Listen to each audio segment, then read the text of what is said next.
Recently, I made a video about the general history of railroad crossings, or level crossings, as well as the signals that stop people from crossing the tracks. And by stop people, I mean stop most people, and other people decide to ignore them, and then die horribly!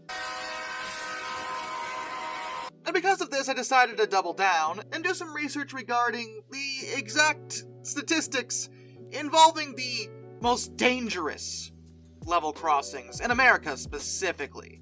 It's actually not that easy to get an exact breakdown worldwide, I assume because certain countries track that sort of stuff better than others, but the FRA did release a list of their picks for the most dangerous crossings in America back in 2016, which obviously means some of this data is a bit out of date, but looking at these crossings, I can tell you that, yeah, I can see exactly why some of these are really dangerous, and what's probably actually happening to get people to cross when they shouldn't.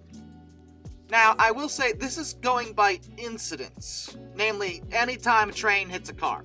Doesn't necessarily take into account fatalities. The reason I chose to go with incidents is that with incidents, there's always a chance someone's gonna die.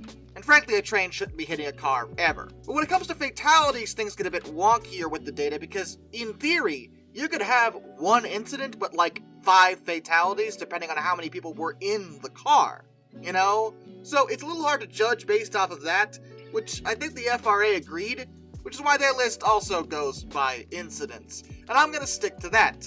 Fun fact, 4 of the top 5 are in the same state. Arizona? What are you doing? Crossing ID number 025430G. Yeah, that's how the FRA keeps track of the crossings. Sorry, they're all number codes. No fancy names here. But in this particular case, we are in Phoenix, Arizona, and don't worry, we'll be back. Because apparently Phoenix is the grandstand capital for trains hitting cars when it comes to the USA. This particular crossing had a total of 15 incidents between 2006 and 2016, which admittedly didn't manage to kill anybody, but did result in 4 injuries. Now, why is this particular crossing so dangerous? Well, Google Street View has made this very difficult for me because it's hard to get an exact look of this particular crossing, but I think I see the problem. See these traffic lights? See how the crossing's right here? Yeah, here's what's happening. People are stopping at the traffic lights, ignoring the railroad crossing. Most of these instances are probably not even people trying to cross the tracks when they shouldn't. They're sitting on them waiting for the traffic light, and then before the traffic light turns green, there's a train coming.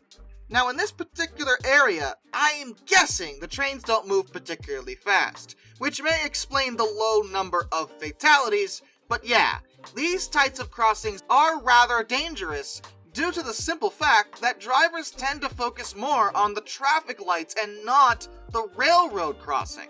Pro tip, if you're in a situation like this, do not sit and wait for the traffic light on the railroad tracks.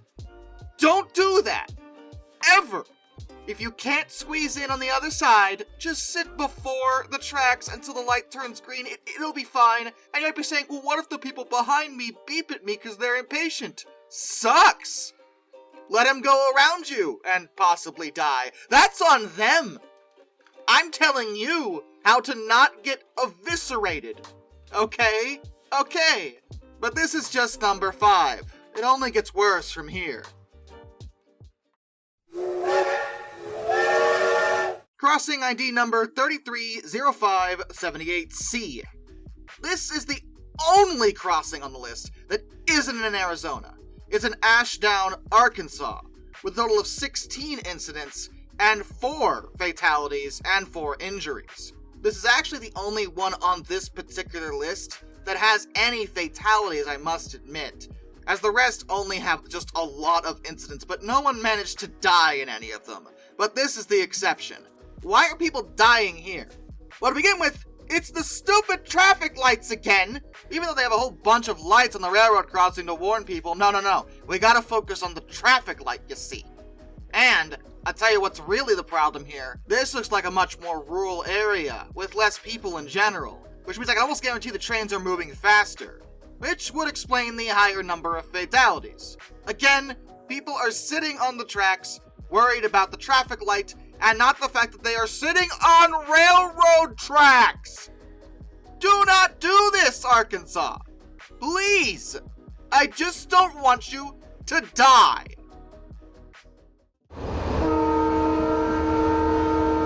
Crossing ID number 025422P.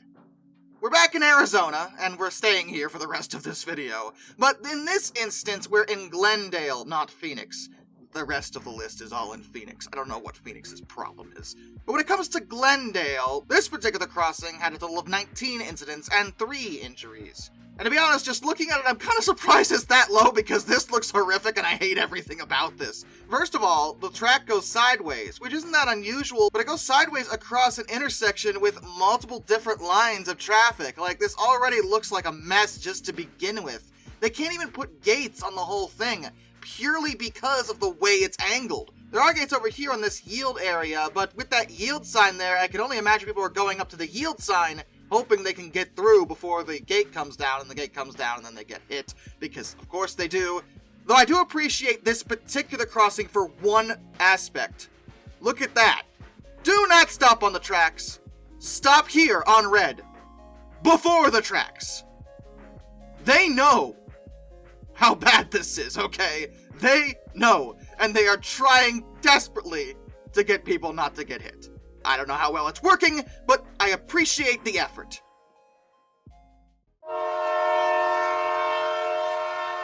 Crossing ID 025425K. Welcome back to Phoenix, Arizona, with a total of 21 incidents and 4 injuries.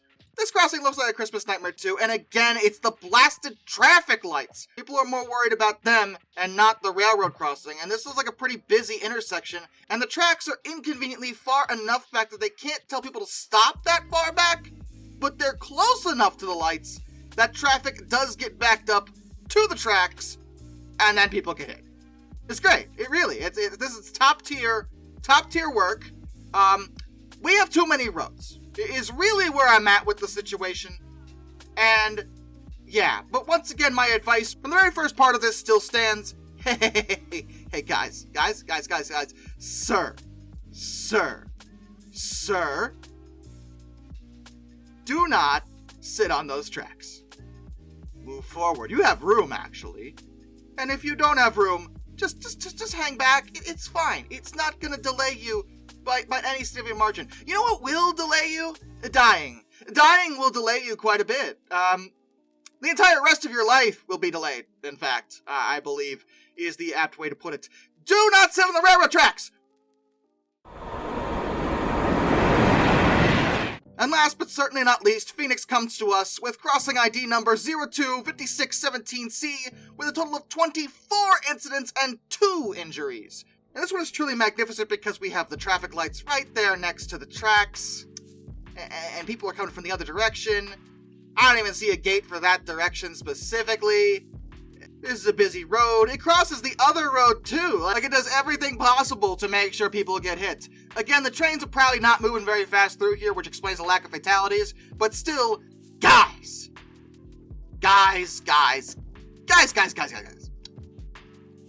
Just don't sit on the rails. Don't cross them when the lights are flashing. Don't sit on them even when they're not. Because, listen, this should be common sense. This really shouldn't be hard. They're trains. They're big, they're heavy.